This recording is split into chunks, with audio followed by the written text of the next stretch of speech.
So my wife's like, you're not going back to do that shit. I didn't want to go back and do that shit. Especially the mindset you're in. Yeah, I mean, I didn't know what I was going to do. I mean, I thought about just jumping back into aviation. Mm-hmm. You know, I mean, there's an airport 2 miles from my house. Yep. There's the guard unit I could have contracted for. And the funny part is, man, when I'm leaving that squadron, they offered me a job. Not they, my chain of command, but that same civilian with that ape in his garage. As a private contractor? They offered me a job in that hangar. I could have said yes. Come back, come back next Monday, walking as a civilian? As a fucking civilian, working on every one of those helicopters, and they probably would have been cool. Shit their pants because they don't get to tell the contractors who gets to work on the birds. Right. Would you have been making better money than what? The military? Yeah.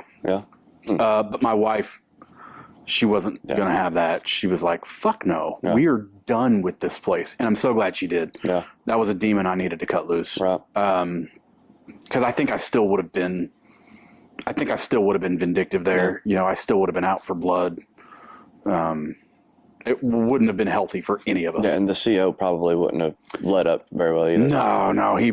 But man, I'd have made it a point to call that motherfucker by his first name every day of the week. What up, Josh? You piece of shit. Yeah. But I come home.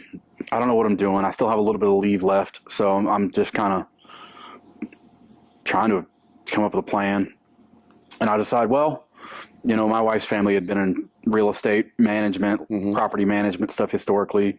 She was starting to lean towards wanting to get into that.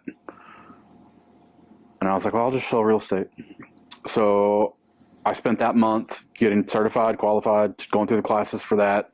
Got licensed. Everything was done except for sending my stuff into the state for licensure. And I had a buddy that I had been in sales with before called me. He was running a car dealership group in Knoxville for another ownership group. And he was like, man, I need some closers. I need somebody that can close some deals, man. Yeah. And I was like, bro, no offense, but I don't want to be a car salesman. Right. And he was like, it's different. It's different. You know, it's more of like a locate. You tell me what, they tell us what they want. We go find it. So you're not really like selling, you know, you're really just locating and then making the math facilitating. Work. Yeah. And I was like, all right, I'll come check it out. So I go up there and I spend like a day with them. And you got to remember, man, I'm 3 weeks out of wearing a military uniform for a living. And I was just like, this is fucking weird. You know, like I'm in an office with people making regular office jokes, you know.